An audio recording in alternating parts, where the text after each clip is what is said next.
আসসালামু আলাইকুম। প্রিয় সুধী, ইসলামের ইতিহাসে এমন কিছু মুহূর্ত আছে যেগুলো শুধু ঘটনা নয়, ঈমানের দৃঢ়তা, সত্যের সৌন্দর্য আর আল্লাহর সাহায্যের জীবন্ত দলিল। পূর্ববর্তী পর্বে আমরা দেখেছি মক্কার নির্যাতিত মুসলমানরা কিভাবে আল্লাহর উপর ভরসা করে আবিসিনিয়ার পথে হিজরত করেছিলেন। আজকের এই পর্বে আমরা শুনব সেই ঘটনা প্রবাহ যেখানে রাজদরবারে দাঁড়িয়ে ইসলামের সত্যবাণী অন্যায়ের সব ষড়যন্ত্রকে নিঃশেষ করে দেয়। চলুন শুরু করি। হজরত জাফর ইবনে আবু তালিব রাদিয়াল্লাহু আনহু স্থান, কাল ও পরিস্থিতি বিবেচনা করে সূরা মারিয়াম থেকে কয়েকটি আয়াত তিলাওয়াত শুরু করলেন। তার কণ্ঠে কুরআনের তিলাওয়াত ছিল শান্ত, দৃঢ় ও আবেগপূর্ণ। রাজদরবারে উপস্থিত সবাই নীরব হয়ে শুনতে লাগল। আয়াতগুলোতে হজরত মারিয়াম আলাইহাস সালামের পবিত্রতা, হজরত ইয়াহিয়া আলাইহিস সালামের সাধু জীবন এবং হজরত ঈসা আলাইহিস সালামের সত্য ও মর্যাদার বর্ণনা ছিল। এই তিলাওয়াত ইহুদি ও খ্রিস্টান চরমপন্থীদের ভ্রান্ত বিশ্বাসের প্রতিবাদ করছিল আর তুলে ধরছিল ইসলামের সত্যপ্রিয়তা ও সংযম। এই কুরআনী বাণী দরবারে উপস্থিত সবাইকে অদ্ভুতভাবে আলোড়িত করে তোলে। ন্যায়পরায়ণ বাদশাহ নাজ্জাশী আর নিজেকে সংবরণ করতে পারলেন না। তার দু চোখ বেয়ে অশ্রু ঝরতে লাগল। দরবারের অনেক বিশপ ও পুরোহিত নীরবে কাঁদতে লাগল। কিছুক্ষণ নীরব থাকার পর বাদশাহ নাজ্জাশী গভীর কণ্ঠে বললেন, এই কুরআনের বাণী আর ঈসা আলাইহিস সালামের প্রকৃত শিক্ষা একই উৎস থেকে এসেছে। এরপর তিনি কুরাইশ প্রতিনিধিদের দিকে তাকিয়ে বললেন, তোমরা ফিরে যাও, তোমাদের আবেদন গ্রহণযোগ্য নয়। আমি মুসলমানদের তোমাদের হাতে সমর্পণ করব না। এই ঘোষণা শুনে কুরাইশ প্রতিনিধিদের মুখ বিবর্ণ হয়ে গেল। তারা বুঝে গেল আজ তারা ব্যর্থ হয়েছে। কিন্তু আমর ইবনে আস সহজে হার মানার লোক ছিল না। দরবার থেকে বেরিয়ে সে নতুন ষড়যন্ত্রের কথা ভাবতে লাগল।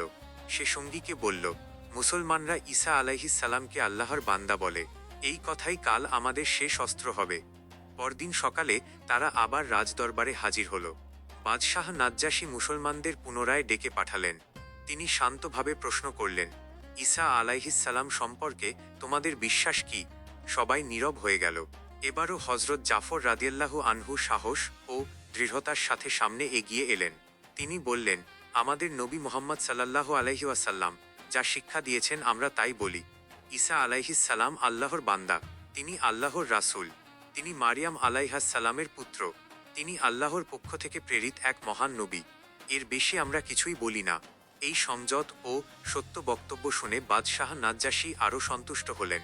তিনি মাটিতে একটি কাঠি তুলে বললেন, ঈসা সম্পর্কে তোমাদের বিশ্বাস আর আমাদের বিশ্বাসের মাঝে এই কাঠির সমানও পার্থক্য নেই। এরপর তিনি কুরাইশ প্রতিনিধিদের দিকে ফিরে উচ্চস্বরে বললেন, এই মুহূর্তে আমার দরবার ত্যাগ করো। তিনি তাদের আনা সব উপহার তাদের দিকেই ফিরিয়ে দিলেন। অপমানিত, লজ্জিত ও ব্যর্থ হয়ে কুরাইশ প্রতিনিধিরা রাজদরবার ত্যাগ করল। এই ঘটনার পর থেকে মুসলমানরা আবিসিনিয়ায় সম্পূর্ণ নিরাপদে শান্তির জীবন যাপন করতে লাগল। ন্যায়পরায়ণ বাদশাহ নাজ্জাশীর ছায়ায় তাদের ঈমান আরও দৃঢ় হয়ে উঠল। আবিসিনিয়র হিজরতকারীরা তথায় থাকা অবস্থায় রাসূলুল্লাহ সাল্লাল্লাহু আলাইহি ওয়াসাল্লাম এর নির্দেশে মদিনায় হিজরত করেন। মদিনায় হিজরতের সপ্তম বছর, যে বছর খাইবার বিজয় সংঘটিত হয়, সেই বছর আবিসিনিয়ায় অবস্থানরত মুসলমানগণ মদিনায় রাসূলুল্লাহ সাল্লাল্লাহু আলাইহি ওয়াসাল্লাম এর সমীপে আগমন করেন। এই সময় বাদশাহ নাজ্জাশী রাসূলুল্লাহ সাল্লাল্লাহু আলাইহি ওয়াসাল্লামের নিকট যে পত্র প্রেরণ করেছিলেন তা থেকে সুস্পষ্টভাবে প্রতীয়মান হয় যে তিনি ইসলাম ধর্ম গ্রহণ করেছিলেন। পরবর্তীতে তার ইন্তেকালের সংবাদ যখন রাসূলুল্লাহ সাল্লাল্লাহু আলাইহি ওয়াসাল্লামের কাছে পৌঁছায়, তখন তিনি সাহাবায়ে কেরামকে সঙ্গে নিয়ে নাজ্জাশীর গায়েবানা জানাজার নামাজ আদায় করেন। এটাই ছিল নবীজি সাল্লাল্লাহু আলাইহি ওয়াসাল্লাম এর আদায় করা একমাত্র গায়েবানা জানাজা। অসত্য, শত্রুতা ও বিরুদ্ধাচরণের মধ্য দিয়েই সত্য তার জয়ের রাজপথ নির্মাণ করে। ইতিহাসে এমন ঘটনার অভাব নেই। আলোচ্য ঘটনাটিও সেই চিরন্তন সত্যেরই এক জীবন্ত সাক্ষ্য। মুষ্টিমেয় নির্যাতিত মুসলমান কুরাইশদের নির্দয় অত্যাচারে অতিষ্ঠ হয়ে আশ্রয় নিতে বাধ্য হয়েছিল আবিসিনিয়ায়। এটাই ছিল ঘটনার বাহ্যিক রূপ, কিন্তু প্রকৃতপক্ষে এটাই ছিল বিদেশের মাটিতে ইসলামের প্রথম মিশন। আর আশ্চর্যের বিষয় হল, কুরাইশদের প্রেরিত সেই দূতগুলোই বাদশাহ নাজ্জাশীর ইসলাম গ্রহণের অন্যতম কারণ হয়ে দাঁড়ায়।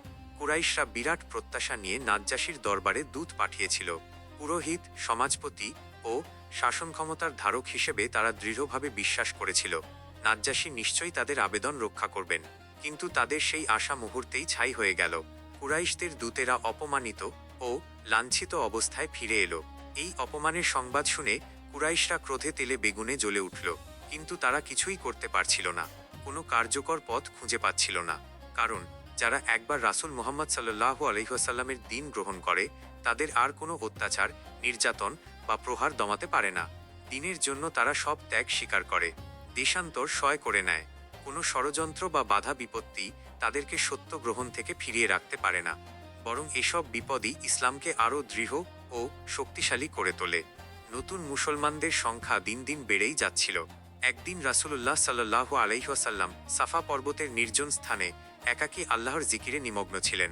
ঠিক তখনই তাকে খুঁজে সেখানে উপস্থিত হলো ইসলামের ঘোর শত্রু আবু জাহেল। প্রথমে সে কটু বাক্যে নবীজি সাল্লাল্লাহু আলাইহি ওয়াসাল্লামকে বিরক্ত করতে লাগল, নানা প্রকার অপমান ও বিদ্রূপ ছুঁড়ে দিতে থাকল। কিন্তু নবী সাল্লাল্লাহু আলাইহি ওয়াসাল্লাম ধৈর্য ধারণ করলেন, কোনো রাগ প্রকাশ করলেন না। এতে আবু জাহেল আরও ক্ষিপ্ত হয়ে উঠল। এক পর্যায়ে সে তীব্র ভাষায় নবীজির বিরুদ্ধে গালিগালাজ শুরু করল। তবুও নবীজির মুখে একটিও কঠিন কথা শোনা গেল না। শেষ পর্যন্ত সে সীমা অতিক্রম করল। নবীজির মাথার দিকে একটি পাথর ছুঁড়ে মারল। পাথরটি আঘাত করল নবী সাল্লাল্লাহু আলাইহি ওয়াসাল্লামের কপালে। ফেটে গেল কপাল, রক্ত বেয়ে নামতে লাগলো তার পবিত্র মুখমণ্ডলে। তবুও নবী সাল্লাল্লাহু আলাইহি ওয়াসাল্লাম কোনো অভিযোগ করলেন না, নীরবে ঘরের দিকে ফিরে গেলেন। এই দৃশ্য দূর থেকে প্রত্যক্ষ করেছিল এক দাসী নারী, তার নাম ছিল সুয়াইবা। তিনি দৌড়ে গেলেন নবীজির চাচা, আরবের বিখ্যাত বীর হজরত হামজা রাদিয়াল্লাহু আনহুর বাড়িতে। তখন হামজা শিকারে বেরিয়েছিলেন। ফিরে এসে তিনি দাসীর মুখে নবীজির উপর ঘটে যাওয়া সেই নির্মম ঘটনার কথা শুনলেন। ইতিহাসবিদদের কেউ কেউ বলেন এই সুয়াইবা ছিলেন আবু লাহাবের দাসী। নবী মুহাম্মদ সাল্লাল্লাহু আলাইহি ওয়াসাল্লামের জন্মের সুখবর দেওয়ার কারণে তিনি মুক্তি পেয়েছিলেন। নবীজির জন্মের পর তিনি নবীকে দুধ পান করিয়েছিলেন। আবার হজরত হামজা রাদিয়াল্লাহু আনহু এই সুয়াইবার দুধ পান করছেন। এই সূত্রে নবী সাল্লাল্লাহু আলাইহি ওয়াসাল্লাম ও হামজা রাদিয়াল্লাহু আনহু ছিলেন দুধ ভাই। হামজা যখন শুনলেন তার প্রিয় ভাতিজাকে কোনো অপরাধ ছাড়াই আঘাত করা হয়েছে, তার অন্তরে আগুন জ্বলে উঠল। তিনি কাবা শরীফের দিকে রওনা হলেন। সেখানে তখন কুরাইশদের প্রভাবশালী ব্যক্তিরা উপস্থিত ছিল। হামজা সেখানে পৌঁছে গর্জে উঠলেন, রে পাষণ্ড, তুই কেন মুহাম্মদের ওপর অত্যাচার করেছিস? এই বলে তিনি ধনুক দিয়ে আঘাত করলেন আবু জাহেলকে। তার মাথা ফেটে গেল, রক্ত ঝরতে লাগল। হামজা রাদিয়াল্লাহু আনহু তখন ঘোষণা দিলেন, ধর্মের কারণে তুই নবীর ওপর অত্যাচার করেছিস? ঠিক আছে, আজ থেকে আমিও মুহাম্মদের ধর্ম গ্রহণ করলাম। এরপর তিনি সোজা কাবা থেকে রাসূলুল্লাহ সাল্লাল্লাহু আলাইহি ওয়াসাল্লাম এর ঘরে গেলেন।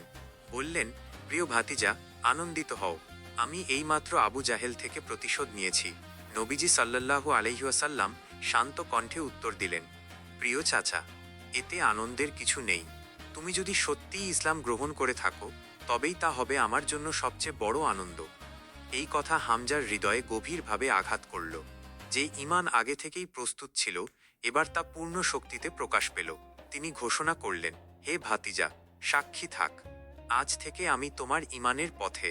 আমি এক আল্লাহর উপাসক, তোমারই ধর্মে। হজরত হামজার ইসলাম গ্রহণে কুরাইশদের মনে প্রবল চাঞ্চল্যের সৃষ্টি হল।